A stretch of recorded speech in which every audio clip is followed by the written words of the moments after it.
Bismillahirrahmanirrahim. Assalamualaikum warahmatullahi wabarakatuh. Bagaimana kabarnya teman-teman di rumah? Semoga selalu dalam keadaan sehat walafiat. Lalu bagaimana dengan perasaanmu hari ini? Semoga perasaan teman-teman selalu merasa gembira. Nah, teman-teman, alhamdulillah pada kesempatan hari ini teman-teman dan Ustazah Lia bisa bertemu kembali dalam pembelajaran bahasa Indonesia. Nah, sebelum kita memulai kegiatan pembelajaran kita hari ini, alangkah lebih baiknya kita berdoa terlebih dahulu agar proses pembelajaran kita hari ini dapat dirahmati oleh Allah Subhanahu wa taala. Ustazah Lia izin memimpin doanya ya. Sikap berdoa, tangannya diangkat, kepalanya ditundukkan. Doa sebelum belajar. Bismillahirrahmanirrahim. Rabbi zidni ilman warzuqni fahman. Artinya, ya Allah, tambahkanlah ilmu kepadaku dan berikanlah aku kefahaman. Amin. Nah, selanjutnya ketika teman-teman belajar bersama Ustazah Lia, tentunya ada beberapa aturan pembelajaran yang harus teman-teman ikuti. Ustazah Lia izin mengingatkan kembali beberapa aturan pembelajaran ketika teman-teman belajar bersama Ustazah Lia. Untuk yang pertama yaitu pastikan teman-teman mengikuti pembelajaran dari awal hingga tuntas. Kemudian yang kedua, pastikan teman-teman fokus mendengarkan informasi yang akan disampaikan. Lalu yang ketiga, pastikan teman-teman mengerjakan proyek dengan tuntas. Dan yang terakhir, yang keempat, yaitu pastikan teman-teman merapikan kembali alat-alat yang sudah teman-teman gunakan. Nah, hari ini kita akan membahas mengenai tema 4, subtema 2 tentang hidup bersih dan sehat di sekolah. Nah, teman-teman, di sini ada hadis dari hadis riwayat Muslim yang artinya sebagaimana yang diriwayatkan dari Abi Malik Al-Asy'ari, Nabi Muhammad SAW bersabda, kesucian itu sebagian dari iman. Kalimat alhamdulillah memberatkan timbangan. Subhanallah walhamdulillah memenuhi ruang antara langit dan bumi. Lalu sholat itu cahaya, sedekah itu merupakan bukti nyata, sabar itu pelita, Al-Quran itu adalah hujah atau yang membela atau menghujat. Nah, setiap manusia bekerja sampai ada yang menjual dirinya hingga ia menjadi merdeka atau menjadi celaka. Nah, di sini merupakan pilihan. Apakah teman-teman ingin menjadi seorang muslim yang merdeka atau menjadi seorang muslim yang celaka? Nah, jika teman-teman ingin menjadi seorang muslim yang merdeka, maka teman-teman harus sering membaca kalimat alhamdulillah dan membaca kalimat subhanallah walhamdulillah. Juga teman-teman tidak lupa melaksanakan sholat, sedekah, lalu bersabar, membaca ayat suci Al-Quran, seperti itu. Nah, insya Allah teman-teman akan menjadi seorang muslim yang merdeka ketika nanti di hari akhir. Nah, selanjutnya di sini ada pengertian kebersihan. Nah, kebersihan adalah upaya manusia untuk memelihara lingkungan dari berbagai sampah dalam rangka mewujudkan kehidupan yang sehat dan nyaman. Lalu di sini ada pengertian sampah. Nah, sampah adalah barang sisa yang dianggap sudah tidak bermanfaat lagi bagi manusia. Nah, padahal sebetulnya sampah itu bisa dimanfaatkan oleh kita sebagai seorang manusia. Contohnya ada sampah organik, anorganik, seperti itu, dan itu merupakan sampah yang bisa kita daur ulang kembali seperti itu dan bisa kita manfaatkan. Selanjutnya, kebersihan lingkungan sekolah adalah salah satu faktor penting untuk menciptakan suasana belajar mengajar yang nyaman dan sehat. Coba Ustazah Lia izin bertanya, jika kondisi kelas teman-teman kotor, lalu banyak sampah berserakan, apakah teman-teman akan merasa nyaman ketika belajar? Tentu teman-teman tidak akan merasa nyaman dan tentunya teman-teman akan merasa risih melihat sampah di mana-mana dan kelas kotor seperti itu. Selain itu, lingkungan yang kotor itu akan menjadi sarang penyakit untuk kita semua. Nah, di sini kebersihan lingkungan sekolah adalah hal yang tidak bisa dipisahkan dari kehidupan sekolah. dan merupakan faktor penting dalam meraih keberhasilan proses belajar mengajar. Kenapa di sini dikatakan faktor penting untuk meraih keberhasilan proses belajar mengajar? Karena ketika kelas kita kotor, maka kita akan mudah terserang penyakit. Nah, ketika kita terserang penyakit, otomatis tubuh kita pun akan sakit.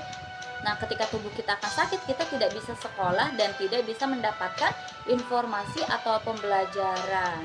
Nah, dengan seperti itu, proses pembelajaran tidak akan berhasil karena teman-teman tidak mendapatkan apapun. Seperti itu. Pastikan kita menjaga lingkungan sekolah kita, lingkungan rumah kita agar tetap bersih. Nah, di sini ada beberapa ciri-ciri lingkungan sekolah yang bersih dan sehat. Yang pertama yaitu terdapat ventilasi udara di setiap ruangan. Nah, ventilasi udara itu adalah seperti jendela contohnya. Kemudian yang kedua yaitu terdapat pepohonan. Alhamdulillah di Abata sendiri ada banyak pepohonan dan mungkin beberapa teman sudah mengetahui bahwa pohon itu merupakan sumber oksigen bagi kita semua selaku manusia.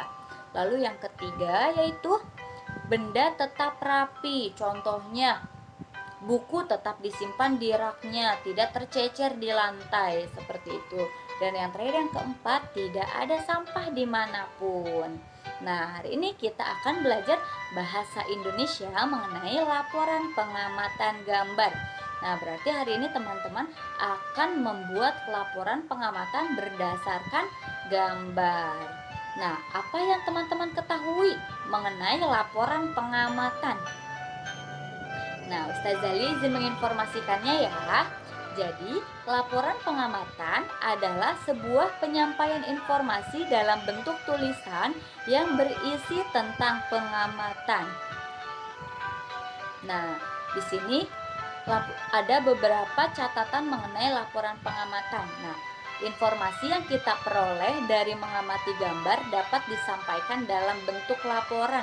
Jadi ketika teman-teman menemukan informasi dalam sebuah gambar, nah teman-teman dapat menginformasikannya atau menyampaikannya kembali dalam bentuk laporan. Kemudian yang kedua, sebelum membuat laporan, kita harus memperhatikan gambarnya terlebih dahulu dengan cermat. Lalu yang terakhir, yang ketiga, setelah mendapatkan informasi dari gambar tersebut, nah kita dapat melaporkan hasil pengamatannya. Seperti itu, laporan pengamatan bisa berbentuk tulisan seperti itu. Nah, di sini ada contoh. Kita akan membuat contoh laporan pengamatan. Coba teman-teman silahkan mengamati terlebih dahulu. Di layar teman-teman di sana ada contoh gambar. Ada gambar kelas yang tidak rapi atau sama dengan berantakan. Ada vas bunga yang terjatuh, ada banyak buku yang tercecer, ada juga kursi yang terjatuh. Nah, silakan teman-teman membuatkan laporan pengamatannya. Nah, di sini Ustazah Lia sudah mencontohkan isi laporan pengamatan yang sudah Ustazah Lia amati dari gambar di layar teman-teman. Nah, Ustazah Lia memberikan judulnya Sekolah Tidak Bersih. Nah, sekolah tidak bersih menjadi sarang penyakit. Banyak sampah dan debu di dalam kelas, buku-buku tidak tersusun rapi. Kelas menjadi kotor dan menjadi sarang nyamuk. Kegiatan belajar menjadi tidak nyaman dan tidak sehat. Semua warga sekolah bertanggung jawab untuk menjaga kebersihan sekolah. Dengan begitu, sekolah akan terjaga kebersihannya dan proses belajar akan terlaksana dengan nyaman. Nah, teks yang teman-teman baca atau yang tadi sudah Ustazah Lia bacakan merupakan contoh laporan pengamatan berdasarkan gambar yang ada di sampingnya. Nah, untuk proyeknya, silahkan teman-teman membuat laporan pengamatan sesuai dengan gambar yang ada di layar teman-teman. Di sana ada gambar halaman sekolah yang penuh dengan sampah yang tercecer. Silahkan teman-teman membuat laporan pengamatan seperti yang Ustazah Lia lakukan tadi. Kemudian setelah teman-teman membuatkan laporan pengamatannya, silahkan teman-teman kirimkan di grup Google Classroom di muatan pelajaran bahasa Indonesia. Nah, Kesimpulan dari pembelajaran kita hari ini adalah laporan pengamatan adalah sebuah penyampaian informasi dalam bentuk tulisan yang berisi tentang pengamatan. Kemudian di sini ada manfaat yang dapat kita dapatkan dari pembelajaran kita hari ini. Nah, dengan mempelajari laporan pengamatan gambar mengenai hidup bersih dan sehat adalah untuk menambah pengetahuan serta wawasan kita tentang lingkungan yang bersih dan sehat yang diamati dalam gambar. Nah, fungsinya adalah agar kita senantiasa menjaga kebersihan lingkungan sekitar kita. Nah, diriwayatkan dalam hadis Tirmizi dari Rasulullah Shallallahu Alaihi Wasallam, sesungguhnya Allah itu maha suci yang menyukai hal-hal yang suci. Allah itu maha bersih yang menyukai kebersihan. Allah maha mulia yang menyukai kemuliaan. Allah maha indah yang menyukai keindahan. Karena itu bersihkanlah tempat-tempatmu. Nah, di sini jika teman-teman ingin disukai oleh Allah, ingin dicintai oleh Allah, maka silahkan teman-teman menjaga kebersihan, menjaga kemuliaan, menjaga keindahan. Insya Allah Allah akan menyukai teman-teman. Maka dari itu bersihkanlah tempat-tempat teman-teman seperti rumah, sekolah, atau lingkungan teman-teman. Nah, alhamdulillah pembelajaran kita hari ini sudah tuntas. Kita tutup pembelajaran kita hari ini dengan membaca hamdalah bersama-sama. Alhamdulillahirabbil alamin. Segala puji bagi Allah, Tuhan semesta alam. Amin. Terima kasih teman-teman sudah meluangkan waktunya untuk melihat informasi atau melihat video yang Ustazah Lia buat. Ustazah Lia izin tutup. Wassalamualaikum warahmatullahi wabarakatuh.